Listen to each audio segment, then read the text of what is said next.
આજે આપ બધા પધાર્યા છો અને મહાશક્તિ મંત્ર વિશે જાણવા માંગો છો, તો આપ સર્વેને હું મહાશક્તિ મંત્ર વિશે જણાવીશ કે મહાશક્તિ ગાયત્રીના ચમત્કારો વિશે જાણો. પહેલા તો મંત્ર આપ સર્વે જાણો જ છો.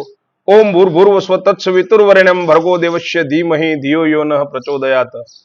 આ મંત્રોની દુનિયામાં અમોધ અજબ મંત્ર તરીકે ગાયત્રીની ગણના છે અને જે પુરુષ જીતેન્દ્રિય રહીને 3 વર્ષ સુધી પ્રતિદિન ગાયત્રીનો જપ કરે તો તે ધારે તો મોક્ષ પદ પણ મેળવી શકે છે અને જે ચિંતન કરે તે પ્રાપ્ત થાય. ગાયત્રીના અજંપા જપ કરનારા અને કપાળની મધ્ય ભ્રુકુટી ઉપર એનું સતત રટણ કરનારા કીર્તિ અને કલદાર બંને મેળવી શકે છે. ગાયત્રીના અહોનિશ જાપ કરનાર બીજા કોઈ પણ વિદ્યાના પ્રયોગ વખતે પોતાની દેહ રક્ષા માટે, ચોકી માટે આ મંત્રથી પાણીને અભિમંત્રિત કરી અને પોતાની ચારે તરફ જો નાખે તો ગોળ કુંડાળા રૂપી ચોકી તેનું રક્ષણ કરે છે.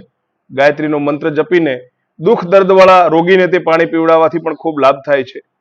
ગાયત્રી મહામંત્રની માળા 11 વખત રોજ કરે તો 11 વખત માળા કરનારો વ્યક્તિ દુનિયાની માયાજાળથી પર થઈ અને પોતે ધારેલા સદગુણી કાર્યોને સિદ્ધિ પ્રાપ્ત કરે છે. એવો અમોધ મંત્ર છે અને સુખ સંપત્તિ પણ ખૂબ મેળવે છે.